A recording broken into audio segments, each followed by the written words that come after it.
இன்னைக்கு ஒரு night routine vlog தான் பார்க்க போறோம். இன்னும் நீங்க நம்ம சேனலை சப்ஸ்கிரைப் பண்ணலன்னா சப்ஸ்கிரைப் பண்ணி வச்சுக்கோங்க.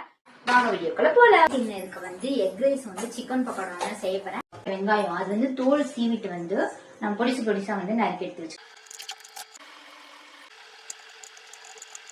சிக்கன் பக்கோடா தான் செய்ய போறோம். அதுக்கு ஃபர்ஸ்ட் வந்து கறி எடுத்து நல்லா கிளீன் பண்ணி கழுவி எடுத்து இப்ப சிக்கன் பவுடருக்கு தேவையான வந்து கறியெல்லாம் எடுத்து நல்லா கிளீன் பண்ணி பின்னாடி என்ன ஒரு ஒளிவட்டம் தெரியுதுன்னு பாக்குறீங்களா?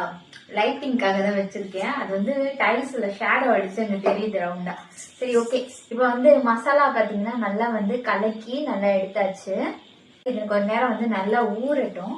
எக் ரைஸ்க்காக எடுத்து வச்சிருந்தீங்க மசாலா அதெல்லாம் போட்டு எக் ரைஸ் செய்யாது.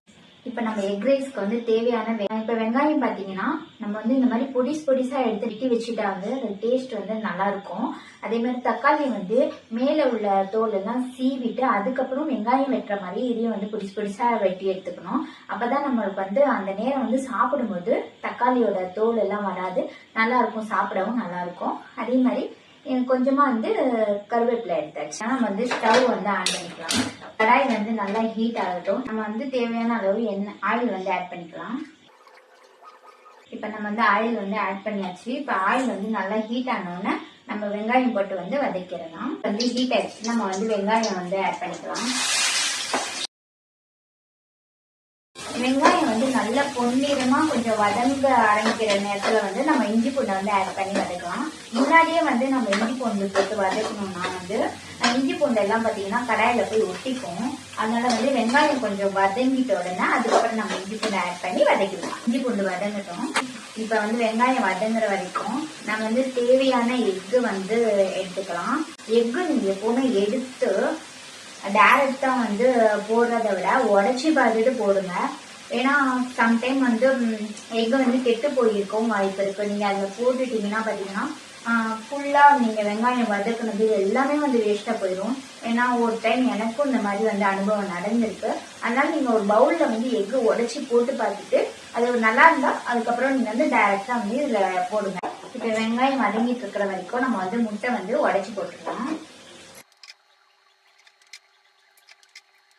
நீங்க சமையல் செய்ய போறீங்கன்னா அதுக்கு முன்னாடியே வந்து சமையலுக்கு தேவையான பொருட்கள் எல்லாத்தையும் வந்து ரெடி பண்ணி எடுத்து வச்சுட்டு அதுக்கப்புறம் சமைக்க போனீங்கன்னா உங்களுக்கு வந்து அந்த நேரம் அது இதுன்னு தேடுற அவசியமும் இருக்காது. நீங்க வந்து வேலையை வந்து குயிக்கா முடிச்சிடலாம். டென்ஷன் இருக்காம ஃப்ரீயா வேலை வந்து செய்யலாம். இப்ப வெங்காயம் வந்து ஓரளவுக்கு வந்து நல்லா வந்து வதங்கிடுச்சு. இந்த டைம் பாத்தீங்கன்னா நீங்க இஞ்சி பூண்டு ஆட் பண்ணி வதக்குறீங்கன்னா கரெக்டா வரும். தேவையான அளவு இஞ்சி பூண்டு வந்து ஆட் பண்ணிக்கோங்க. நல்லா அந்த வெங்காயத்தோட வந்து வதக்கிடுங்க. இஞ்சி பூண்டு வந்து நல்லா வதங்கினதுக்கு அப்புறமா வந்து நம்ம எடுத்து வச்சிருந்தோம் இல்லையா தக்காளி, அதை வந்து ஆட் பண்ணி அதையும் வந்து நல்லா வதக்கி விட்டுக்கலாம். அந்த கருவேப்பிலைய வந்து ஆட் பண்ணிக்கலாம். கருவேப்பிலை ஆட் பண்ணிட்டு இப்ப அதையும் வந்து நல்லா வதக்கி விட்டுக்கலாம். இப்ப வெங்காயம், இஞ்சி பூண்டு, கருவேப்பிலை இந்த மூணுமே வந்து நல்லா வந்து வதங்கட்டும். நல்லா வெங்காயம் வந்து நல்லா வதங்கிருச்சு. இந்த டைம் பாத்தீங்கன்னா நம்ம வெட்டி வச்சிருந்தோம் இல்லையா தக்காளி, இதை வந்து ஆட் பண்ணிக்கலாம். ஆட் பண்ணிட்டு இதையும் வந்து நல்லா வந்து வதக்கிக்கலாம். தக்காளி வதக்கும் போது பாத்தீங்கன்னா அப்படியே வந்து நம்ம தேவையான அளவு வந்து சால்ட்டையும் ஆட் பண்ணிக்கலாம். அப்பதான் வந்து தக்காளி வந்து சீக்கிரமா வதங்கிடும். ஆல்ரெடி நம்ம ரைஸ்லயும் வந்து சால்ட் ஆட் பண்ணிருக்கோம் இல்லையா, அதனால வந்து பார்த்து வந்து போடுங்க. நல்லா வதங்கட்டும். இப்ப பாத்தீங்கன்னா நம்ம தக்காளியை ஆட் பண்ணியாச்சு. ஆட் பண்ணிட்டு நல்லா வதக்கி விட்டுட்டு இருக்கேன். ஓரளவுக்கு வந்து நல்லா வதங்கிருச்சு. இன்னும் கொஞ்சம் வதங்கினதுக்கு அப்புறமா வந்து நம்ம எடுத்து வச்ச எக்கை வந்து ஆட் பண்ணிக்கலாம். இப்ப தக்காளி வந்து நல்லா வதங்கிருச்சு. எல்லா மசாலாவும் சேர்த்து நல்லா வதக்கியாச்சு. இப்ப நம்ம எடுத்து வச்ச எக்கை வந்து இதுல வந்து ஆட் பண்ணிக்கலாம். வந்து இத மசாலாவோட நல்லா வந்து கலக்கி விட்டுக்கலாம். நான் கொஞ்சமா வந்து மஞ்சத்தூள் வந்து ஆட் பண்றேன், ஒரு 1/4 ஸ்பூன் வந்து. அதுக்கப்புறமா வந்து காரத்துக்கு ஏத்த மாதிரி வந்து மிளகாத்தூள் ஆட் பண்ணிக்கோங்க.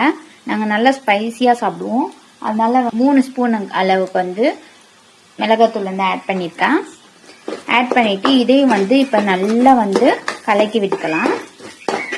இப்ப ஃபைனலா பாத்தீங்கன்னா நம்ம எக் மசாலா வந்து ரெடி ஆயிடுச்சு. இது கூட வந்து இப்ப நம்ம வந்து ரைஸை போட்டு கலக்கிடலாம். வந்து ரைஸ் வந்து எடுத்து வச்சிருக்கேன் ஒரு பிளேட்ல, இது வந்து ஆட் பண்ணிக்கலாம். இந்த மசாலா கூட வந்து நம்ம வந்து ரைஸை நல்லா கலக்கி விட்டுக்கலாம். சிம்ல வச்சே கலக்குங்க, அப்பதான் வந்து அடிச்சு இருக்காது. அதனால பாத்தீங்கன்னா கொஞ்சமா கொத்தமல்லி தூவி விட்டு கலக்கி நம்ம வந்து இறக்கிடலாம். எக் ரைஸ் வந்து ரெடி ஆயிரும். சும்மா ஒரு வாசனைக்காக தான் ஆட் பண்ணியிருக்கேன். உங்களுக்கு வேணாம்னா வந்து அவாய்ட் பண்ணிக்கோங்க. அவ்வளவுதான், நம்ம எக் ரைஸ் ரெடி. நம்ம சிக்கன் பக்கோடா வந்து செய்யப்படும். அது கடாய் ஹீட் ஆயிட்டோம்னு பாத்தீங்கன்னா நம்ம தேவையான அதை வந்து ஆயில் வந்து ஆட் பண்ணிக்கலாம். ஆயில் நல்லா ஹீட் ஆகட்டும். ஹீட் ஆயிட்டோம்னா நம்ம கலக்கி எடுத்து வச்சிருந்தோம் இல்லையா சிக்கன் பக்கோடா மசாலா, அது போட்டு வந்து நம்ம சிக்கன் பக்கோடா வந்து ரெடி பண்ணோம். இப்போ ஆயில் வந்து நல்லா ஹீட் ஆயிடுச்சு. நம்ம வந்து சிக்கன் பக்கோடா வந்து அறுக்க ஆரம்பிச்சிடலாம். ஒன் பை ஒன்னா வந்து நம்ம சிக்கனை வந்து ஆயிலில் வந்து ஆட் பண்ணிக்கலாம். ஃபர்ஸ்ட் டைம் வந்து சிக்கன் 65 கபாப் மசாலா யூஸ் பண்ணி வந்து சிக்கன் பக்கோடா செய்கிறேன். எப்படி இருக்குன்னு பார்க்கணும். ஓகே, சிக்கன் வந்து நல்லா வேகட்டும். சிக்கனை வந்து திருப்பி போட்டுக்கணும். ஒன் சைடு நல்லா வெந்துடுச்சு, அடுத்த சைடு வந்து திருப்பி போட்டுக்கிட்டு நல்லா வேகும். இப்போ சிக்கன் பார்த்தீங்கன்னா நல்லா வந்து வெந்துருச்சு. நம்ம ஒரு பிளேட்ல வந்து எடுத்து வச்சுக்கலாம். பார்த்தீங்கன்னா நெக்ஸ்ட் ஈடு வந்து போட்டுடலாம். பார்த்தீங்கன்னா நம்ம எல்லா சிக்கனும் வந்து ஆட் பண்ணியாச்சு. சிக்கன் வந்து நல்லா வேகட்டும். வெந்தோன்னா அதையே நம்ம வந்து எடுத்துடலாம். சிக்கன் வந்து ஒன் சைடு வந்து நல்லா வெந்துருச்சு, இன்னொரு சைடு வந்து திருப்பி போட்டிருக்கேன். இப்போ வந்து நல்லா வேகட்டும். இப்போ சிக்கன் வந்து வெந்துருச்சு, இதே நம்ம வந்து எடுத்துக்கலாம். இப்போ செஞ்சோட எப்படி செஞ்சுருக்கோம் எனக்கு எந்த டிஃப்ரெண்ட்டும் தெரியல. ஒருவேளை மசாலா கம்மியாக போட்டேனான்னு தெரியல. ஏன்னா எனக்கு நார்மலாக செஞ்ச மாதிரி தான் இருக்கு. பெரிய ஒரு டிஃப்ரெண்ட்டுமே எனக்கு தெரியல. இந்த ஆனியன் வந்து சேர்த்து சாப்பிட்டு பார்க்கலாம். அந்த டேஸ்ட் எப்படி செஞ்சு. Chicken pakoda ready. எவ்வளோ சூப்பராக இருக்குல்ல. ஓகே, இதில் நம்ம வந்து ஆனியன் கொஞ்சம் வெட்டி போட்டுட்டு சாப்பிடாருங்க. எனக்கு ரொம்ப பசிக்குது, நம்ம போய் சாப்பிட போகிறோம். ஓகேவா. ஃபைனலாக பார்த்தீங்கன்னா நம்ம வந்து எக் ரைஸும் சிக்கன் பக்கோடா வந்து ரெடி ஆயிடுச்சு. இதுதான் நம்மளோட நைட் டின்னர். நைட்டு டின்னர் முடிச்சுட்டு இருக்கிற பாத்திரம்லாம் கழுவி எடுத்து வச்சாச்சு. பாப்பாவோட பால் பாட்டில் பார்த்தீங்கன்னா நல்லா வந்து சோப் போட்டு கழுவி எடுத்துட்டு சுடு தண்ணியில் கொஞ்சம் நேரம் பார்த்தீங்கன்னா நல்லா வந்து கொதிக்க வச்சு அதையும் வந்து க்ளீன் பண்ணி எடுத்து வச்சிருவேன். அதே மாதிரி பால் வந்து ஒரு பக்கம் பார்த்திங்கன்னா சூடாகிட்டுருக்கு. பாலும் நல்லா கொதிச்சிட்டோன்னே நெக்ஸ்ட் வந்து நம்ம வந்து ஸ்டவ் வந்து நல்லா க்ளீன் பண்ணி கழுவி விட்டுடலாம். பால் கொதிக்கிற வரைக்கும் வீடெல்லாம் நல்லா க்ளீன் பண்ணி கூட்டி விட்டாச்சு. ஓகே ஃப்ரெண்ட்ஸ், ஃபைனலி வந்து வீடெல்லாம் கூட்டி க்ளீன் பண்ணி வச்சோம். இப்போ நம்ம வந்து ஸ்டவ் தான் க்ளீன் பண்ண போகிறோம். இதெல்லாம் அப்படியே எடுத்து அங்கே இறக்கி வச்சிடலாம், மேலே வச்சிடலாம். இப்போ நம்ம வந்து ஸ்டவ் க்ளீன் பண்ணி கழுவி விட்டுடலாம். சூப் எடுத்து நாளில் வச்சு அப்படியே டேரெக்டாக வந்து வாஷ் பண்ணிக்கலாம். கழுவுனா பார்த்தீங்கன்னா செம்ம ஈஸியாக வந்து ஸ்டவ் வந்து க்ளீன் ஆயிடும். அவ்வளோதான், ஃபைனலி க்ளீன் ஆகி முடிச்சுட்டு அதில் உள்ள தண்ணியெல்லாம் நல்லா வந்து தள்ளி விட்டுருங்க. முடிஞ்ச அளவுக்கு வந்து துணியை வச்சு கூட துடைச்சி எடுத்துருங்க. நான் காட்டுறேன். இப்போ பாருங்கள், நல்லா பலன்னு நல்லா புது ஸ்டவ் மாதிரி ஆச்சு பார்த்தீங்களா.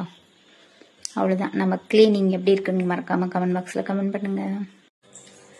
ஃபைனலாக நம்ம எல்லா வேலையும் வந்து ஒரு வழியாக முடிஞ்சிருச்சு. ஓகே ஃப்ரெண்ட்ஸ், இந்த விளாக் உங்களுக்கு ரொம்ப பிடிச்சிருக்குன்னு நான் நினைக்கிறேன். உங்களுக்கு பிடிச்சிருந்துச்சுன்னா மறக்காமல் வந்து நம்ம சேனலை வந்து சப்ஸ்கிரைப் பண்ணிக்கங்க. நெக்ஸ்ட்டு வர இன்ட்ரெஸ்டிங்கான விளாகில் பார்க்கலாம்.